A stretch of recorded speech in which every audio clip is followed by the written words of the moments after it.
জয় রাধে দীপক একটু কমাই দেব জয় রাধে সাউন্ড কমাই দেব হরি ওম তৎসৎ হরি ওম তৎসৎ সর্বপ্রথম সমস্ত সাধক বৈষ্ণবদের জন্য আমি শতকোটি প্রণাম জানাচ্ছি। প্রণাম জানাই আমার গুরুদেব শ্রীমৎ স্বামী বিবেকানন্দ ব্রহ্মচারী শ্রীপাদ করতে এই সন্ন্যাস প্রাপ্ত নাম শ্রী 108 স্বামী বিবুধানন্দ সরস্বতী মহারাজ বারাসাত কলকাতা।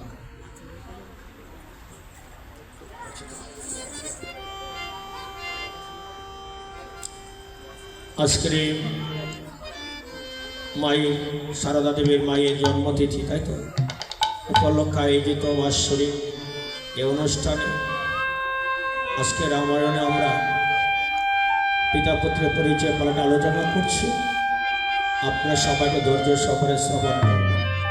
এই যে ভদ্রলোকেরা তোমরা এদিকে চলে আসো, এদিকে চলে আসো, সবাই দেখে আসো, চারজনে আসো, নিচে বসো, ওখানে এদিকে আসো। তাই সকলের চরণে প্রণাম জানিয়ে আমরা পিতা পুত্রের পরিচয় পালনে আলোচনা করতে চাচ্ছি। জয় রাধে।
হলদি কৃত্তিবাস পণ্ডিতেরও জন্ম শুভক্ষণ আজ উত্তরাখণ্ডে গাইলেন কবি। গানু রামায়ণ তবে সভা করে বসে আছেন প্রভু রামনারায়ণ চতুর্পাশে ভক্তবৃন্দ। রইয়াছেন তখন ঠিক এমন সময়ে আমার মহামনা অগস্ত্য মুনি রামায়ণ পাঠ করিতে করিতে উত্তরাখণ্ডে গিয়ে দেখিবারে পায় অযোধ্যায় পিতা পুত্রের পরিচয় হবে। তাই তো দেখা যায় দেখা যায় মুনি আমার ভাবে মনে মন আহা আমি না ঘটালে কার্য ঘটবে কুঞ্জন আর পিতা পুত্রের পরিচয় ঘটানোর জন্য অগস্ত্য মুনি স্বর্গলোক থেকে মর্তধামে করেছে গমন। কিভাবে ওগো ধীরে ধীরে মুনি ঠাকুর করেছে গমন। ধীরে ধীরে মুনি ঠাকুর করেছে গমন। ওগো ধীরে ধীরে মুনি ঠাকুর করেছে গমন।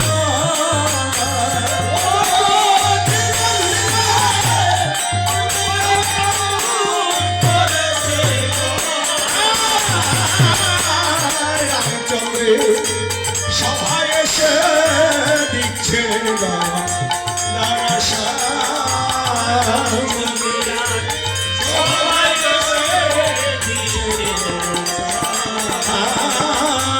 রামচন্দ্রে সভায় এসে দিচ্ছে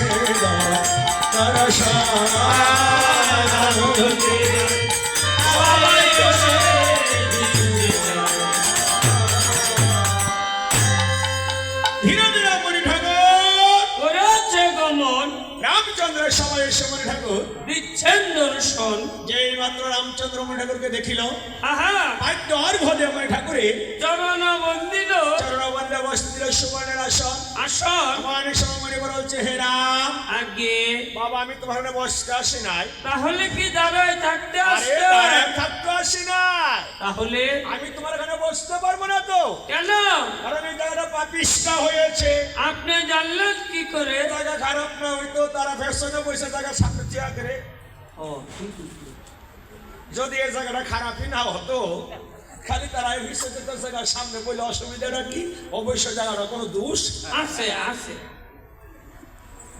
বলে প্রভু ও আরম্ভ করিয়া কর্ম যে করে বিনাশ পূর্বর ওই সঞ্চিত ধর্ম সঙ্গে হয় না তুমি অশ্বমের যজ্ঞ শুরু করেছো বটে, ওই বাল্মিক মুনির তপবনে দুটি বালকের হাতে পরাজিত হয়ে তুমি তোমার অশ্বমের যজ্ঞের পূর্ণাহুতি করনি। করোনায় রাজা দুষে রাজ্য নষ্ট, প্রজায় কষ্ট পায়, তুমি যদি অধর্ম করো প্রজাগণ কি ধর্ম করবে? কখনো না। তাই প্রভু আমি তোমার চরণে মিনতি করছি, অশ্বটা বাল্মিক মুনির কৃপায় চতুর্দশ ফিরে এসেছে অযোধ্যায়, তুমি অশ্বমের যজ্ঞের পূর্ণাহুতি করো। কারণ বাল্মিক মুনি রামায়ণে লিখেছে যেদিন হবে অশ্বমের যজ্ঞের পূর্ণাহুতি অযোধ্যা ভুবন, আহা সেদিন হবে পিতা পুত্রেরও মিলন মিলন।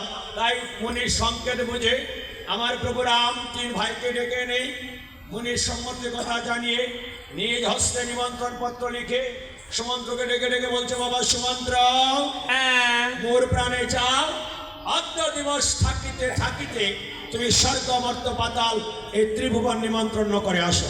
আহা তাই প্রভুর চরণে প্রণাম করে সুমন্ত্র নিমন্ত্রণের জন্য যাত্রা শুরু করে দিয়েছে। কিভাবে ওরে সুমন্ত্র ওরে সালাদাই রে,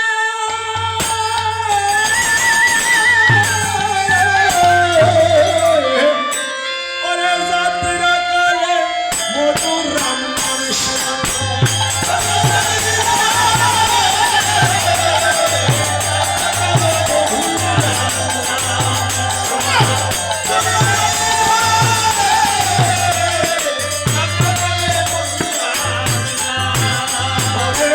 হস্তে সুমন্ত্র করেছে গোহান সুমন্ত্র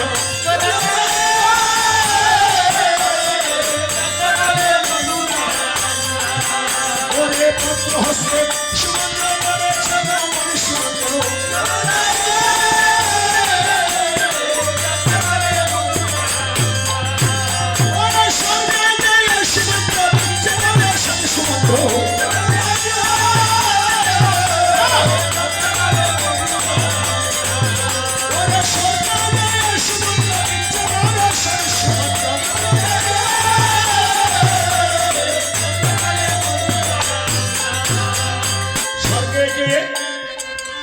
দেবরাজ ইন্দ্রকে প্রণাম করে যখন পত্রখানা দিল, আহা পত্র পাঠে দেবরাজ মহাতুষ্ট হলো, সমস্ত দেবগণকে নিয়ে অযোধ্যায় যাবে বলে সুমন্ত্রকে বিদায় করে দিল। হস্তে সুমন্ত্র করেছে রাবণ সুমন্ত্র।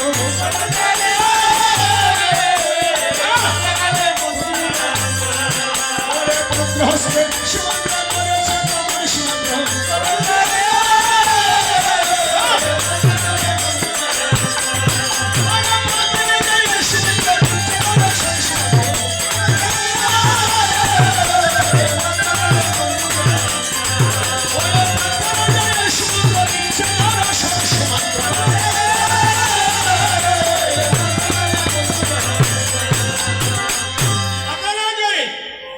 নাগরাজকে প্রণাম করে যখন পত্রখানা দিল, আহা পত্র পাঠে নাগরাজ মহাতুষ্ট হলো, সমস্ত নাগগণকে নিয়ে অযোধ্যায় যাবে বলে সুমন্ত্রকে বিদায় করে দিল।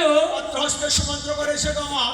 গমন মর্তে এসে সুমন্ত্র ভাবে মনে মন, বলে প্রভু নিকটজনে আসতাম না, এই মর্ত ধামের মধ্যে কোন ব্রাহ্মণ জ্যেষ্ঠ আর কোন ব্রাহ্মণ কনিষ্ঠ অগ্রে কাকে করি নিমন্ত্রণ। হঠাৎ মনে পড়ে গেছে, শুনেছি মুনিদের মধ্যে প্রাচীন মুনি হলেন ওই যে আঙ্গ লুমনা সামনি, আপনাদের লোমেশ মুনি, মানে ওই যে আপনার লোকের দুয়ারি গায়, উনি আঙ্গ মাঝে মুরব্বী।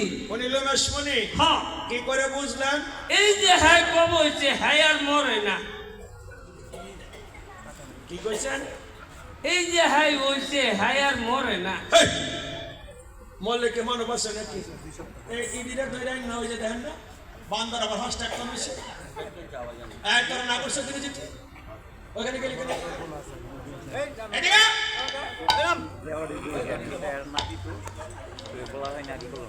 রাগ করবেন না, আপনারা পারবেন না, আমি জানি পোলাবেন কেন মানুষ করার লাগে। যদি দেখি না আরেকবার তো তোর একদিন আমার 2 দিন। হ্যাঁ, হ্যাঁ, বান্দর কোনোদিন আলাদা হয়ে যাবো। বান্দর কোনোদিন দল ছাড়ে না, যেদিকে যায় দল বান্দর। তাই ওই লোমেশ্বরীর মন্দিরে যে সমুদ্র দেখিবারে পায়, আয় ঠাকুর একটা ভাঙ্গা গুলো মাথায় দিয়া তপ্ত রৌদ্র বসে তপস্যা মগ্ন রয়েছে দেখা যায়। হ্যাঁ, বলে নিমন্ত্রণ করবো পরে অগ্রে জিজ্ঞাসা করে ঠাকুর ভাঙ্গা গুলো মাথায় দিয়া তপস্যা কেন? পরে বলে মুনিবর হ্যাঁ, কর্মটা করেছেন কি? কি করেছি? আর খানা প্রস্তুত করে না উঠায় ঈশ্বরকে ভাঙ্গা গোলা মাথায় দিয়ে তুমি তপস্যা করছো, তার কারণ তার কারণ আহ, কোন সময় জানি জায়গা রে বাবা? কোথায় যাবে সবাইকে বলছি, যেতে হবে সেটা জানি। কোথায় যাব সেটা জানি, ওই সেটা জানার নামই হলো সাধন ভজন। যারা বুঝে তারা নীরবে নিবৃত্তে সাধন ভজনের জন্য চলে যায়। বলে কিরকম? একটা ছোট্ট উদাহরণ দিয়ে সবাই চিনেন।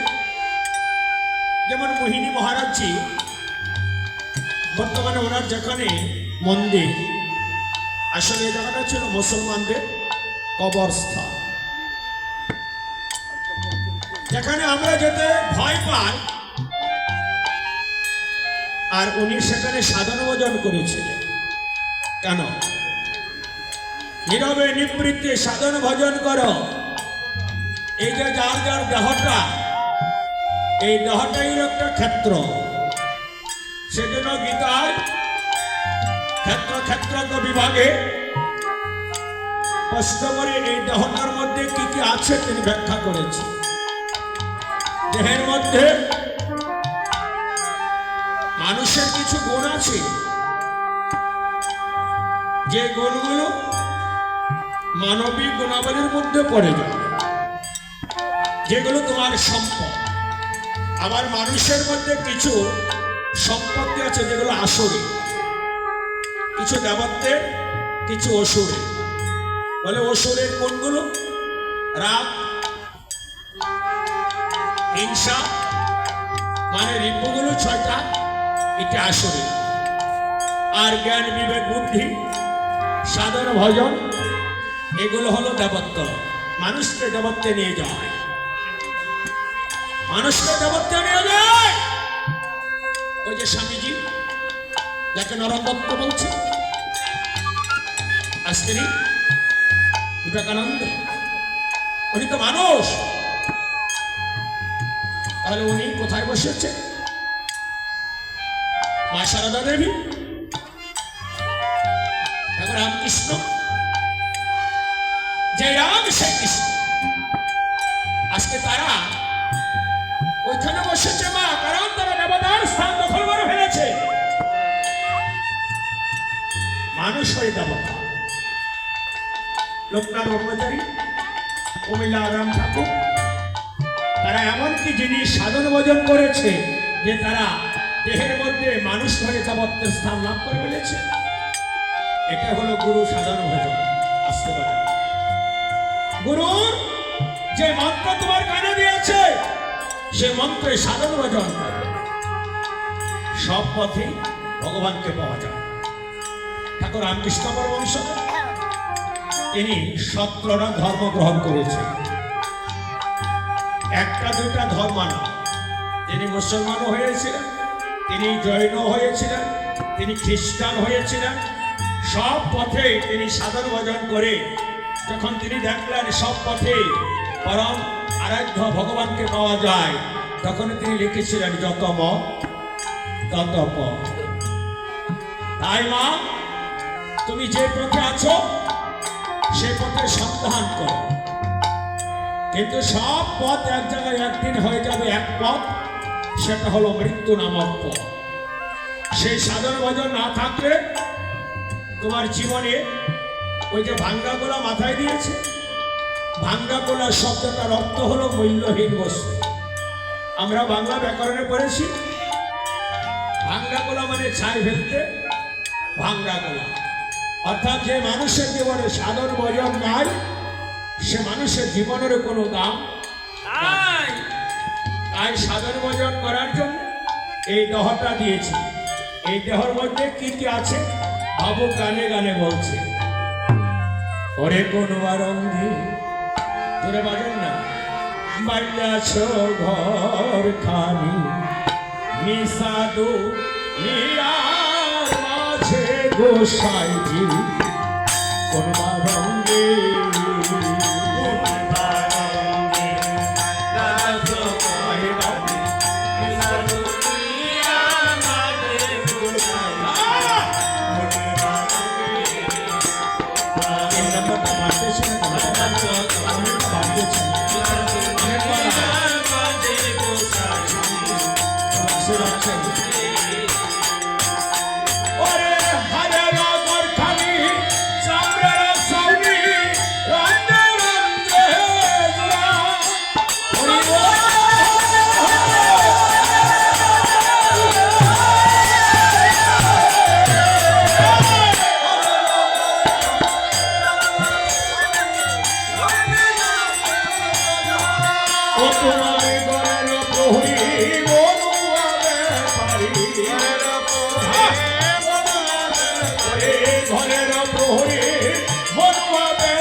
কোন মানব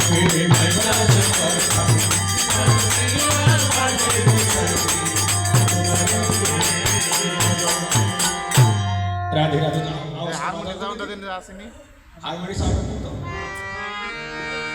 আমি সাউন্ড দিলে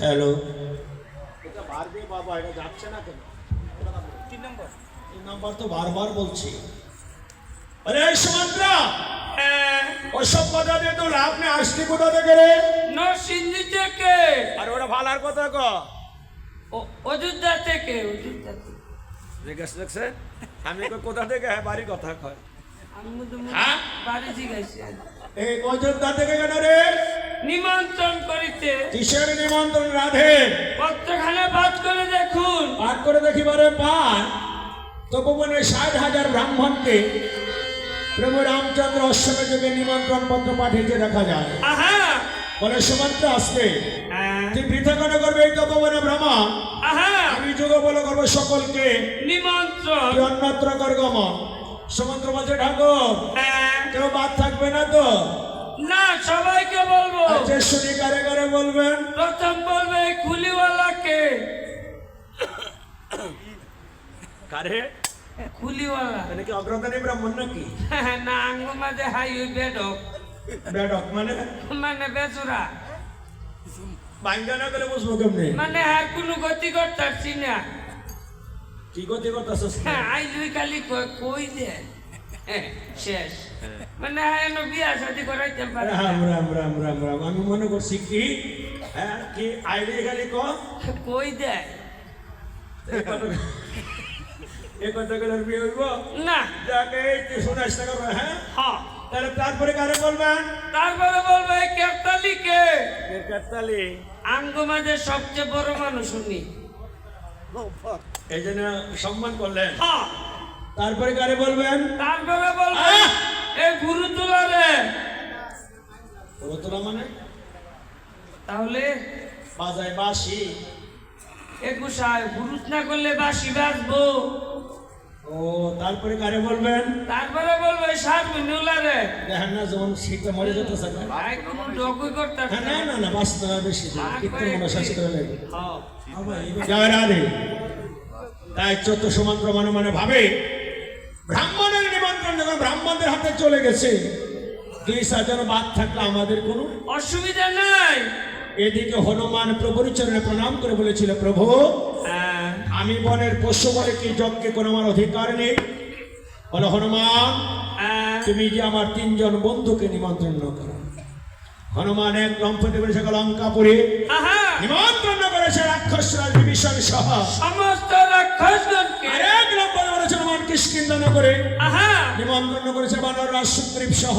সমস্ত বানরগণকে আরেক লম্ফতে বলেছে হনুমান শৃঙ্গবেরপুরে পুরে যে দেখিবারে পায় চতুর্দিকে রাম নামের ধ্বনি শোনা যায় একটু অগ্রসরে দেখিবারে পায় এক দাঁড়ি বসে তার পাহারা দিচ্ছে এ বলছে ভাই দাঁড়ি হ্যাঁ, তোমাদের রাজা বসে কোথায় জানতে পারি তিনি তো অন্তপুরে যাও!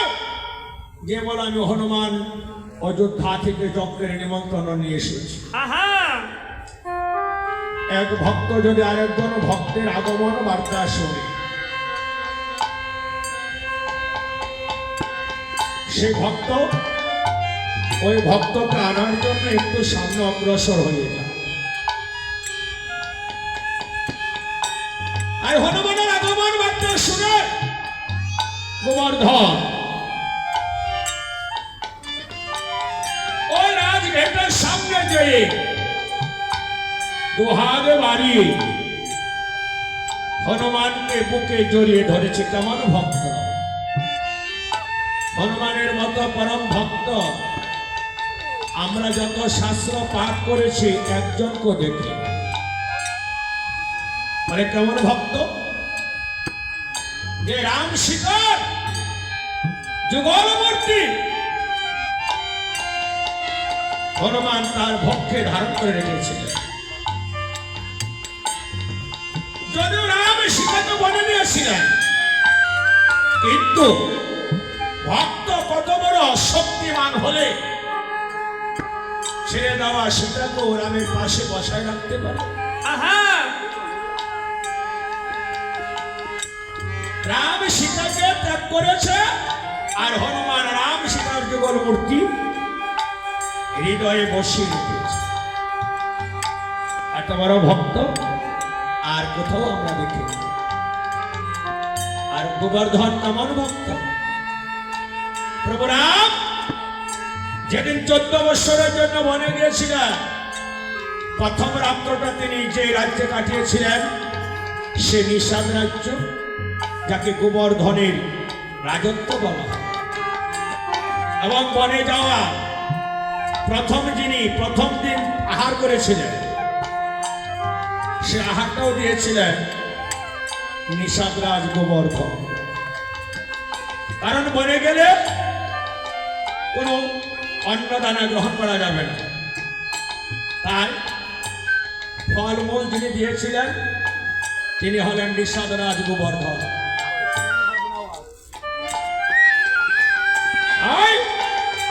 দুই ভক্ত যখন আজ একত্রে বসেছে, গোবর্ধনের চোখের জল হনুমানের পৃষ্ঠে পড়ছে, আর হনুমানের চোখের জল গোবর্ধনের পৃষ্ঠে পড়ছে। হনুমানকে অতিথিশালায় নিয়ে জল ফল ফুলে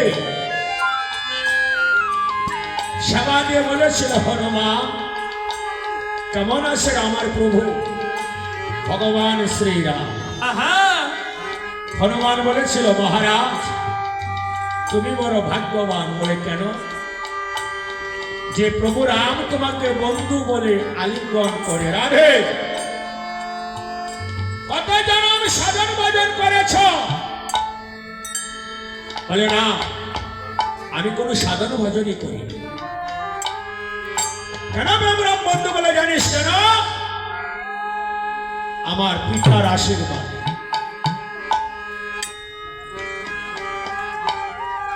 তাই আমি আপনাদের সকলের চরণে হাত রেখে বলি,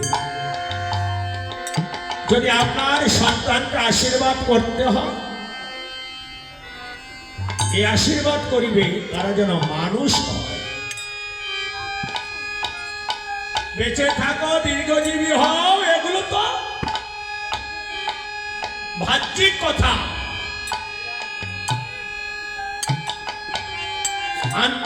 অন্তরের থেকে আশীর্বাদ করবে তারা যেন মানুষ হয়। মানুষ হলে কি হবে? সন্তানের কাছে পিতামাতা কোনোদিন অবহেলা পাত্র হবে। মানুষ হলে কি হবে? ভাই ভাইয়ে কোনোদিন বিভেদ হবে না। মানুষ হলে কি হবে? আমার সংসার, সে সংসারে সুখ শান্তি সমৃদ্ধি বয়ে আনবে। আজ হনুমান বলছে, কে তোমার পিতা যে তোমাকে প্রভু রামের বন্ধু হতে আশীর্বাদ করেছে? গোবর্ধন বলছে, কেন জানতে চাস? বলে হ্যাঁ, আমি জানতে চাই। তবে শুনবি যে আমার পিতা? বলে হ্যাঁ, আমি শুনতে চাই। তবে শোন, পূর্ব জন্মে আমি ছিলাম মহামণি বশিষ্ঠ মণির পুত্র। নাম ছিল আমার বামদেব। গোবর্ধন বলছে তার নাম ছিল পূর্বজন্মে বামদেব। হনুমান বললেন, তুমি যদি মণিবংশের সন্তান হয়ে থাকো, তাহলে মণিবংশ ছেড়ে এই চন্ডাল বংশে কেন এলে? বলে আমি রাজা দশরথকে 3 বার রাম নাম উচ্চারণ করানোর অপরাধ। হনুমান বলছে, কি বিচিত্র কথা!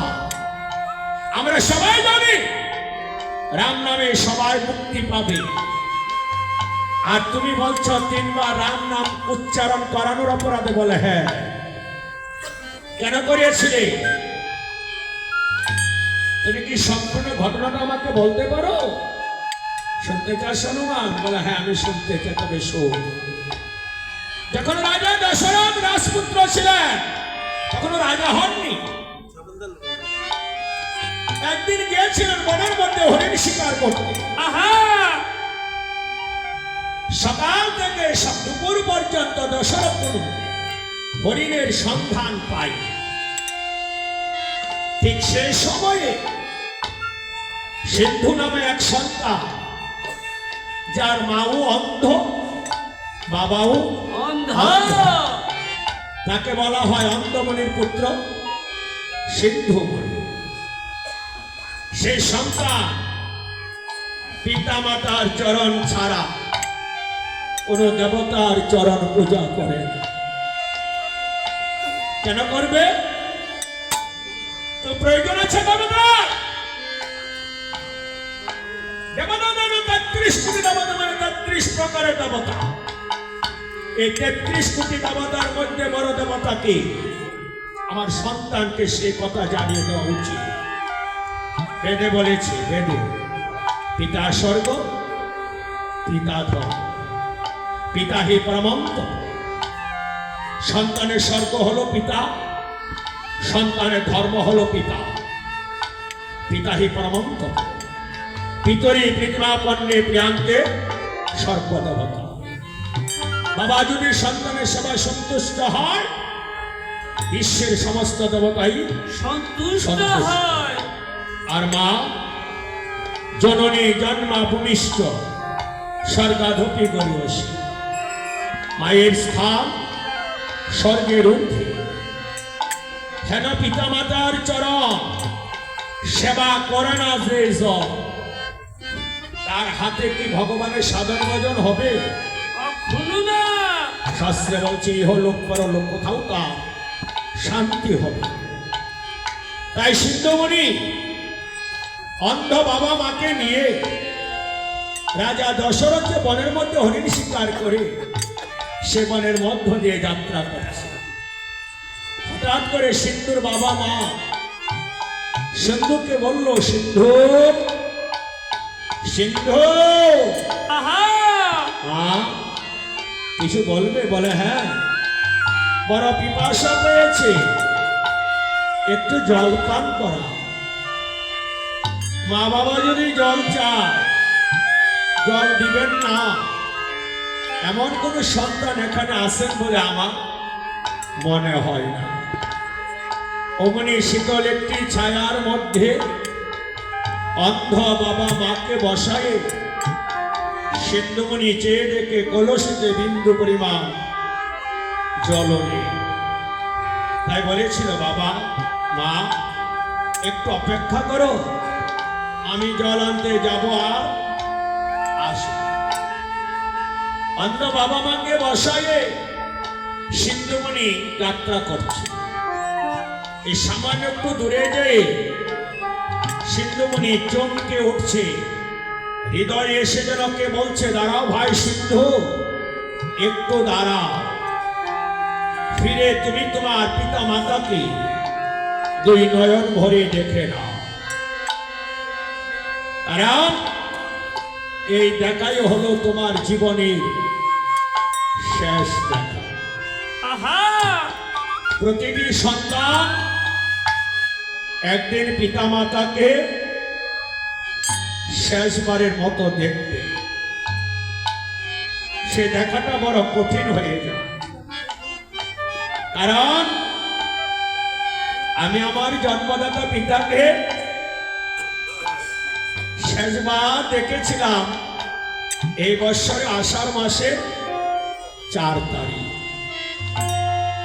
ওই 4 তারিখ 12:30 আমার বাবাকে আমি সমাধি দিয়েছিলাম।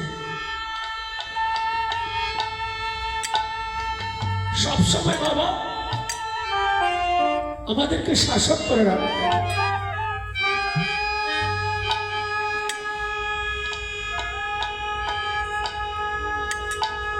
এখন ওনাকে বড় মিস করি।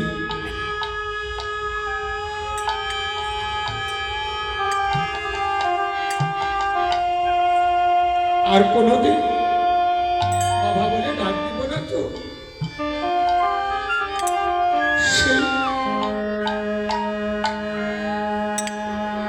তুমি যেখানে থাকো বাবা ভালো থেকো।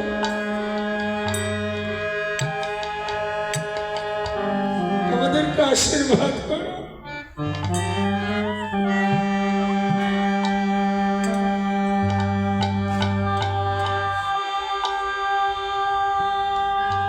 বাবা মার মতো কেউ আদর করে না।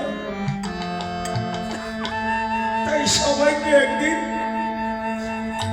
কাঁচা বাসের মাচা যেতে হবে। তো এ দাদা বলেছিল পরীক্ষিত বালা, সেই পরীক্ষিত বালা গান রেখেছে। হাতির দাঁতে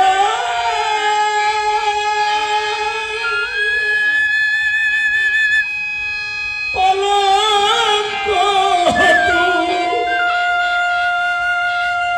রবে খালি পরে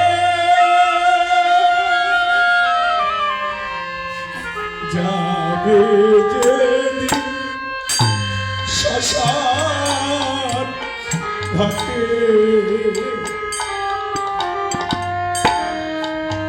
বাঁশের ঘোড়া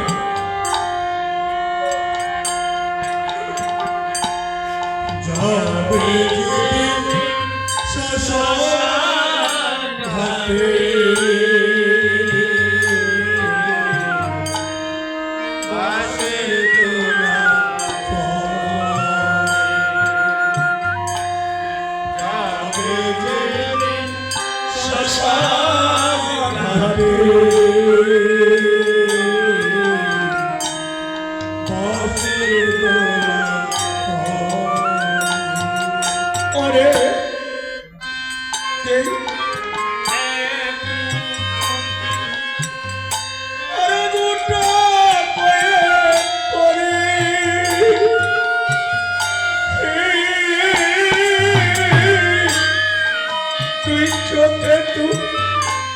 রশি পাতা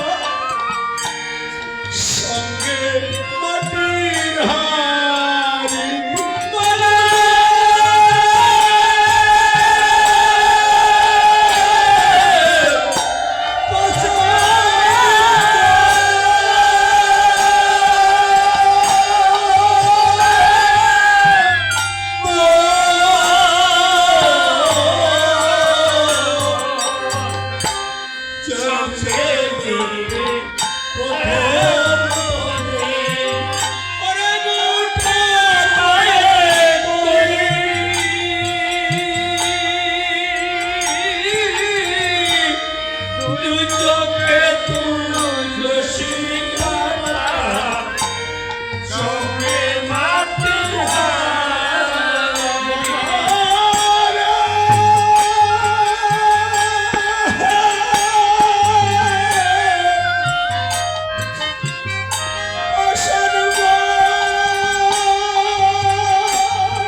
রশি পাতা সঙ্গে মাটির হাড়ি সঙ্গে দিবে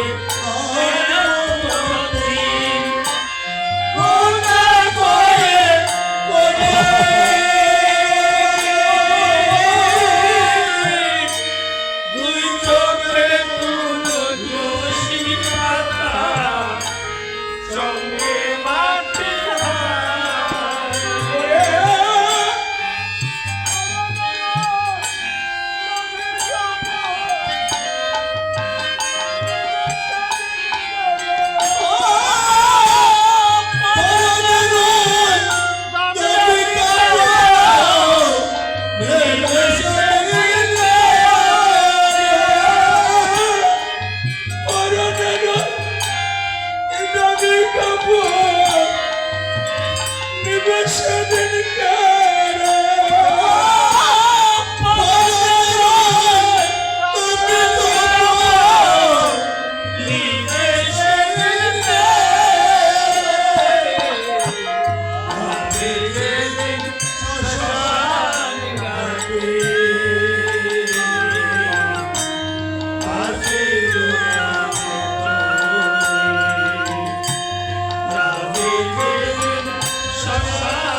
এই ছেলে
ছেলেটি প্রথম থেকে ডেকেছিল পিতা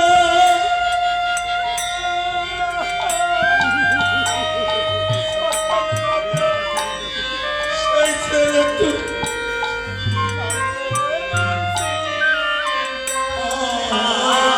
যে ছেলেটি প্রথম তোকে ডেকেছিল পিতা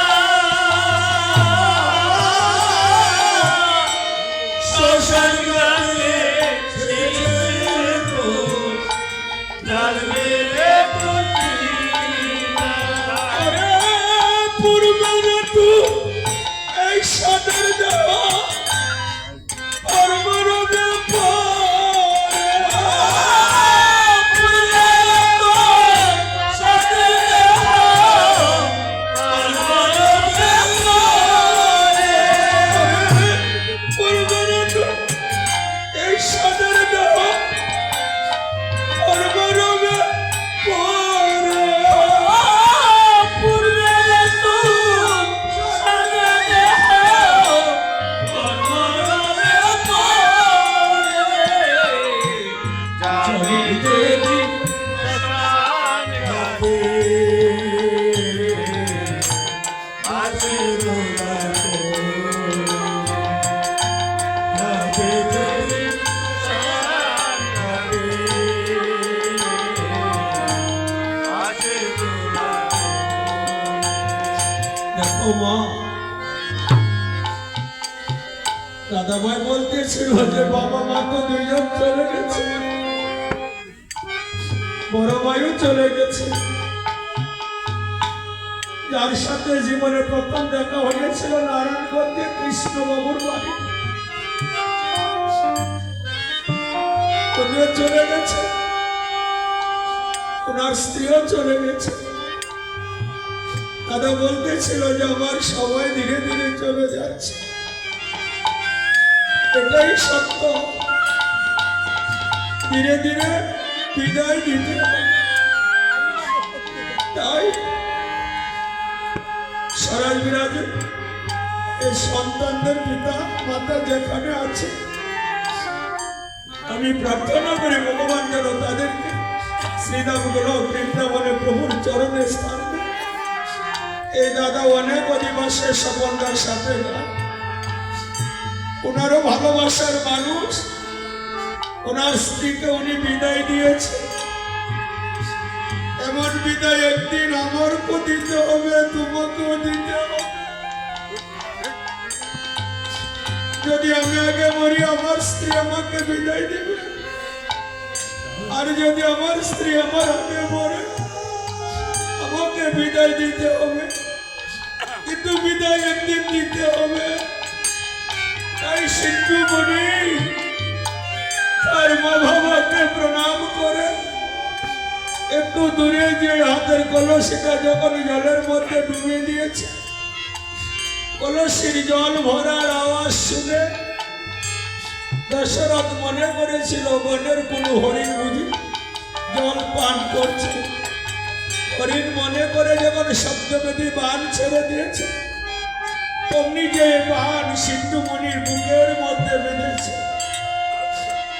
মনের ব্যথা সহ্য করতে না পেরে সিদ্ধুমণি বলেছিল, বাবা মা, এই জীবনে আর তোমাদের সাথে আমার দেখা হবে না।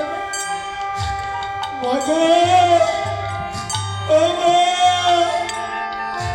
একবার এসে দেখে যাও তোমার সন্তান চিরদিনের জন্য তোমাকে ছেড়ে চলে যায়। চিরদিনের জন্য চলে যায়।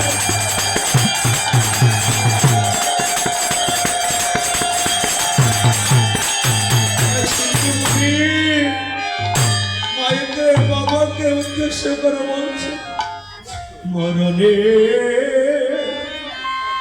কালে রেখে যাই মাগো ব্যথা ভরা আখি।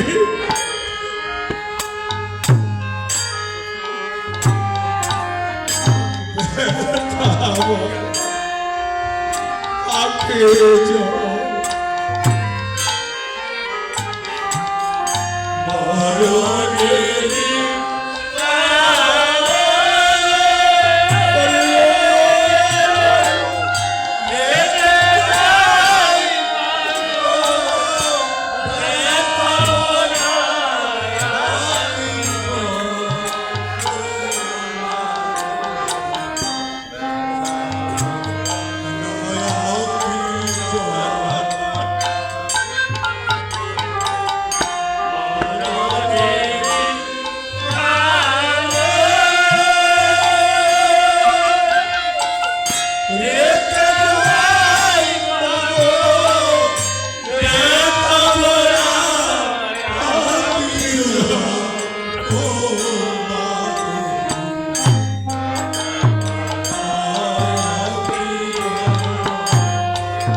জানি গো জীবনে আর হবে না দেখা।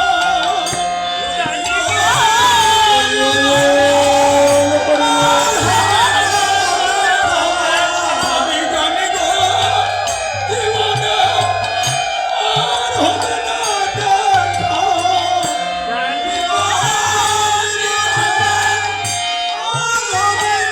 জানি গো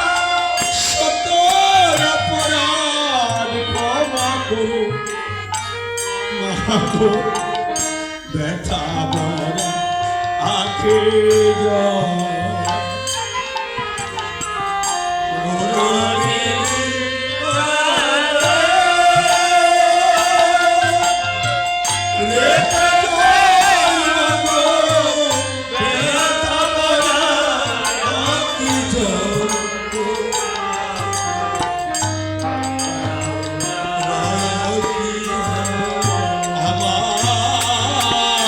আশীর্বাদ করো, ভাগ্য বড় মন্দ, চলেছি আধার পথে।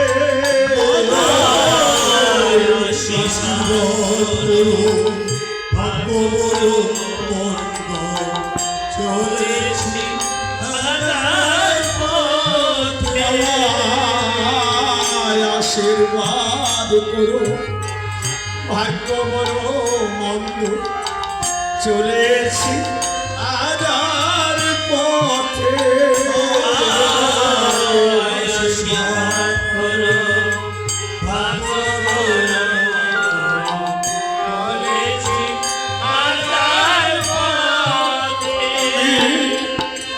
চলেছি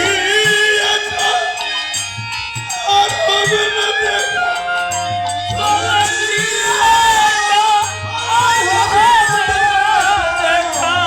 চলেছি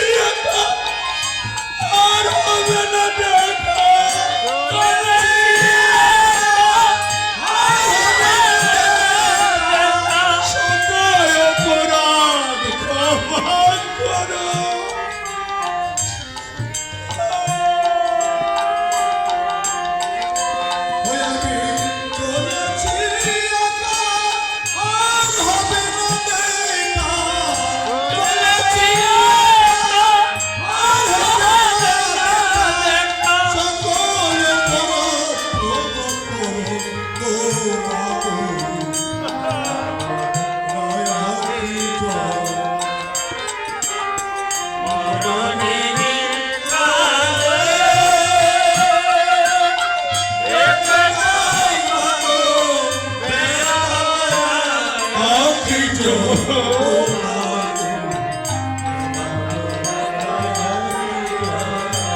সামনে যদি সন্তান মৃতদেহ হয়ে পড়ে থাকে,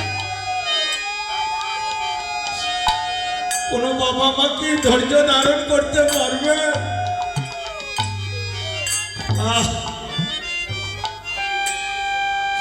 ছেলে মেয়ে একটু বাহিরে গেলেই তো কেন যদি মনে পড়ে গেল আমার ছেলেটা আজকে 3.5 মাস অস্ট্রেলিয়া চলে গেছে, তো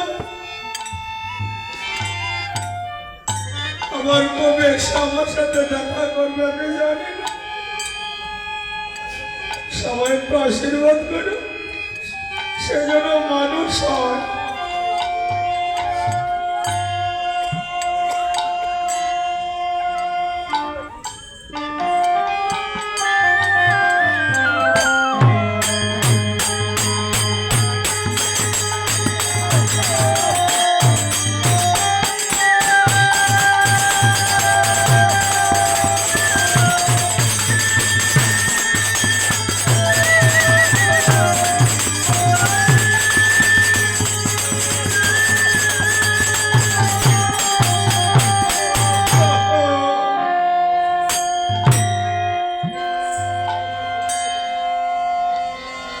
সন্তান হলো পিতা মাতার কলিজার টুকরা।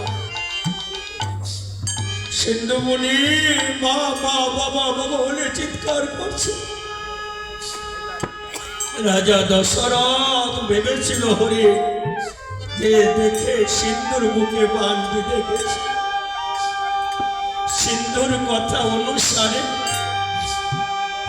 তাকে নিয়ে যখন মার কাছে যাত্রা করছে, বাবার কাছে যাত্রা করছে, পথমধ্যে সিন্ধুমণি মৃত্যুবরণ করেছে। পাতার মরমর শব্দ শুনে মা বাবা মনে করেছে সন্তান জল নিয়ে এসেছে তার মৃতদেহ। যেই ছেলে এইমাত্র জল আনতে গেছে সে যদি মৃত লাশ হয়ে ফিরে, বাবা মাকে ধৈর্য ধারণ করতে পারবে? তাই গর্ভধারিণী মা জন্মদাতা পিতা সিন্ধুকে বুকে নিয়ে কেঁদে কেঁদে বলেছিল, সিন্ধু রে ওই আমায় কে ডাকবে রে মা বলিয়ে আমায় কে ডাকবে জয় জানি নয় কই সীতানাথ বিধে ডাকবে রে আমায় মা বলিয়ে আমায় কে ডাকবে আরে পুত্র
পুত্র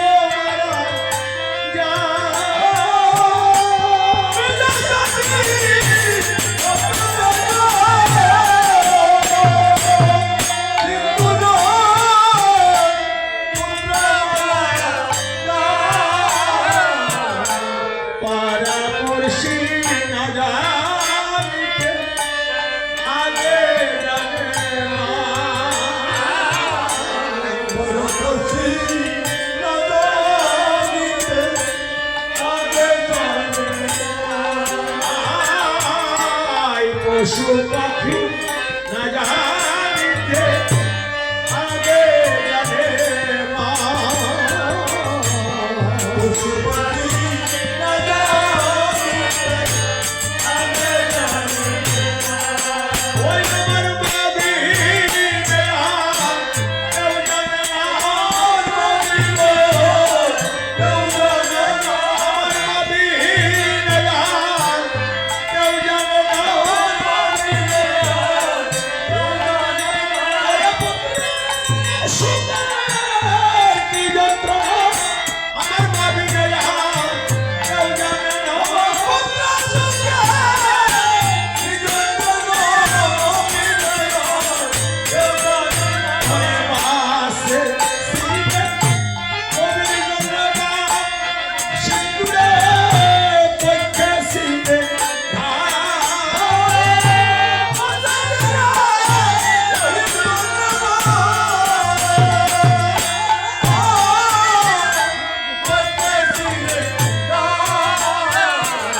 মাইসে জানে মুখের বেদন জানো ভবের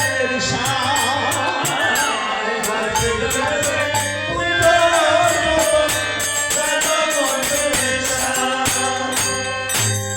অন্ধমনে বলেছিল দশরা আমি কি বাবা হয়ে সন্তানের মুখাগ্নি করব কঠিন প্রশ্ন সবাই জানে সন্তান বাবা মায়ের মুখাগ্নি করে শ্রাদ্ধ করবে এই রামায়ণ শিখে অনেক জায়গায় এমন জায়গায় গিয়ে পড়ি নিজের বাসা নিজে হারিয়ে ফেলি কত জায়গা মা বাবা বসে থাকে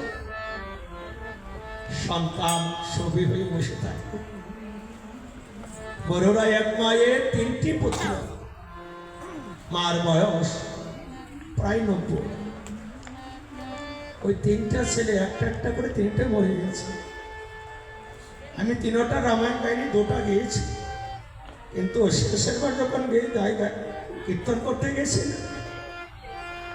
ওই একটা কথা বলেছি বিধাতা আমার শ্রাদ্ধটা করবে কি আমার 3টা ছেলে তুমি 3টেই নিয়ে গেলে একটা তো রাখতে পারতে আমার শ্রাদ্ধটা করার রাধে এই কথা যদি বলে অবস্থাটা কোন জায়গায় যাবে কীর্তন করা কি সঠিক সম্ভব হবে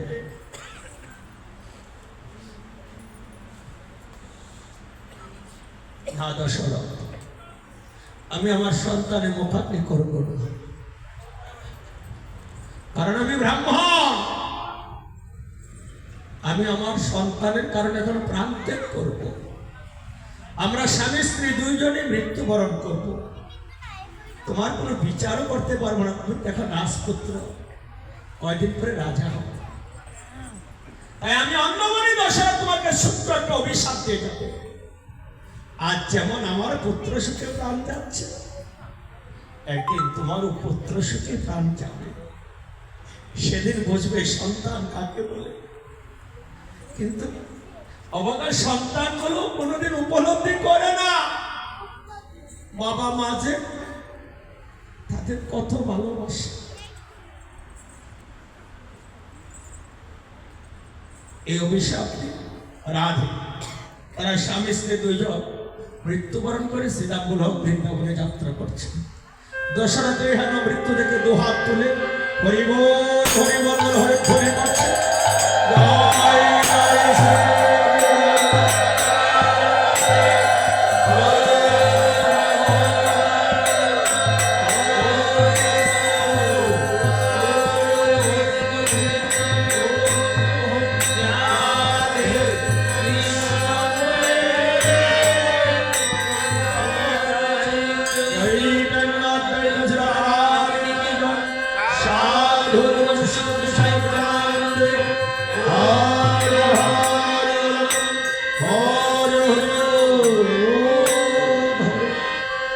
ভেবেছিল হরিণ হয়ে গেল সন্তানের মৃত্যু সন্তানের কারণে প্রাণ ত্যাগ করেছিলেন পিতা এবং মাতা তাই দশরথ 3টি ব্রাহ্মণ হত্যার পাপের ভাগ সেই 3টি ব্রাহ্মণ হত্যার পাপের প্রায়শ্চিত্ত জানার জন্য দশরথ গিয়েছিল কুল পুরোহিত মহামুনি বশিষ্ঠ মুনির গৃহে।